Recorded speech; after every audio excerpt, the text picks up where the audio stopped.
मैं बेड पर लेटी हुई थी। वो किसी शिकारी बिल्ली की तरह झुककर मेरे करीब रेंगता हुआ आ गया था। जब मेरी दोनों टांगों के दरमियान आकर रुक गया था और फिर जुबान निकाल कर उसने इस मेरे मकाम पर, अस्सलाम वालेकुम दोस्तों, मेरा नाम असद है और मैं स्वात के एक छोटे से गांव में रहने वाला हूँ। अपनी पढ़ाई के लिए मैं लाहौर शिफ्ट हो गया था और लाहौर के एक छोटे से हॉस्टल में रहता था।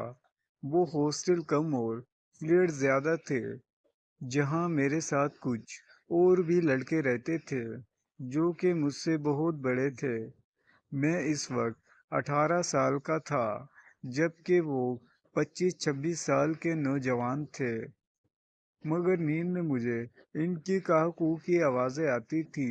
एक रोज जब मेरी आंख खुली तो मैंने देखा कि तमाम लड़के लैपटॉप पर एक फहाशा फिल्म देख रहे थे। मेरे पसीने छूटने लगे थे। क्यों ना कि मैंने कभी भी माँ बाप की दी हुई आज़ादगी का गलत इस्तेमाल ना किया था। लेकिन जब मैंने वो मंजर देखा तो मेरे जज्बात बदलने लगे थे। मैंने कभी भी ऐसा कुछ भी महसूस न किया था। मगर इसके बाद मैं अजीब सी कैफियत का शिकार हो गया था। मेरे वो सारे दोस्त जो कि मेरे रूममेट थे, अब इसी तरह रोजाना कोई न कोई फिल्म देखते थे। एक रोज एक लड़के ने इन सबको बताया कि इसे एक लड़की का पता चला है जो हमारी क्लास में होती है।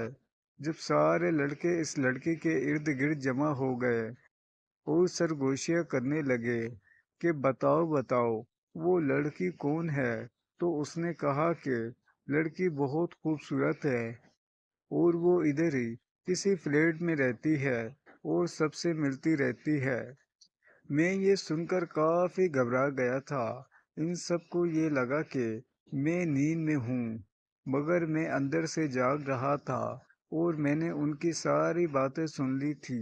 अभी वो सारे लड़के उस लड़की से मिलने के प्लान बना रहे थे और कह रहे थे कि वहाँ बारी बारी इस लड़की से मिलेंगे। ये सब सुनकर मैं बहुत घबरा गया था। क्यों ना कि मुझे पहली दफा पता चला था कि हॉस्टल में और भी फ्लैट हैं, इनमें इस तरह का काम भी होता है। इस रोज मैं वापिस आकर बहुत परेशान हो गया था। घबराते हुए और शर्म के मारे मैं वापस फ्लैट में न आया और यूनिवर्सिटी से 3-4 छुट्टियां भी कर ली। जब मेरे सर ने मुझसे पूछा तो कि मैंने इतनी छुट्टियां क्यों की हैं, तो मैं उन्हें कुछ भी ना कह पाया था। तभी उन्होंने सजा के तौर पर अभी मुझे 3 से 4 दिन इजाफी क्लास लेनी पड़ेगी और इनके साथ दूसरी क्लास में जाकर पढ़ाई करनी होगी। मुझे कोई चारा न दिखा, इसीलिए दूसरी क्लास में ही चला गया। इसी क्लास में मुझे एक बहुत खूबसूरत सी लड़की नजर आई जो कि बहुत पीछे बैठी थी और मुस्कुराकर फोन पर गपशप लगा रही थी। लड़की न जाने कौन थी, मगर वो बहुत हसीन थी। इस लड़की को देखकर मुझे अपने दोस्तों की वो सारी बातें याद आ गई। वो लड़की बेहद खूबसूरत थी, मगर जैसे ही वो क्लास से बाहर निकली, मैंने दूर से अपने दोस्तों को देखा जो उस लड़की पे नजर जमाए हुए थे। मेरे दोस्तों ने भी मुझे देख लिया था और अब वो आपस में बातचीत कर रहे थे। जब मैं वापस अपने फ्लैट में आया तो उन्होंने मुझे घेर लिया और कहा कि तुम इस लड़की को जानते हो, वो तुम्हारी क्लास की है। किसी न किसी तरीके से उसे हमारे पास ले आओ। हम तुम्हें 10-10 हज़ार रुपए देंगे और तुम्हें मज़े भी कराएंगे। ये सुनकर मैं शर्म से चूर हो गया कि वो सब कैसे बातें कर रहे हैं। मैं तो कभी भी ऐसी हरकत न करता और न ही किसी बेचारी लड़की को फंसाता। लेकिन इन सब ने मेरी बहुत मिन्नत की थी और वो सब मुझे 10-10 हज़ार देने पर भी राजी हो गए।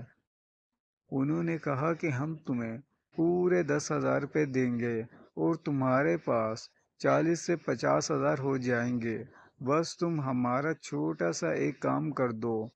تم ایسا کرو کہ اس لڑکی سے کسی بھی طریقے سے دوستی کر لو اور اس کے بعد اسے فلیٹ میں لے آؤ۔ ان باتوں کے بعد میں اپنے گھریلو حالات پر نظر غور کرنے لگا۔ میں تو ایک چھوٹا سا لڑکا تھا جو کہ ایک پرانے گاؤں سے تعلق رکھتا تھا۔ میں کہاں جانتا تھا کہ میری قسمت اس طریقے سے مہربان ہو جائے گی۔ میں نے کبھی اتنا زیادہ پیسے نہیں دیکھے تھے۔ اگر میں اپنی یونیورسٹی کی فیس کی بات کروں تو وہ بھی میرے چچا بھرتے تھے۔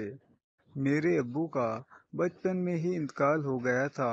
اب میں یہی سوچ رہا تھا کہ ان لڑکوں کی بات مان لوں اور اس طرح سے میرے پاس اتنے زیادہ پیسے آ جائیں گے۔ میں ان پیسوں سے بزنس سٹارٹ کر سکوں گا۔ لیکن سوال یہ تھا کہ میں اس لڑکی سے بات چیت کیسے کروں گا۔ آج تک میں نے تو کسی بھی لڑکی سے بات کرنے کی کوشش نہ کی تھی، کیوں نہ کہ میں بہت زیادہ شرمیلا تھا، مگر میں دکھنے میں کافی نوجوان اور حسین بھی تھا۔ 18 سال کی عمر میں بھی میں بہت بڑا لگتا تھا۔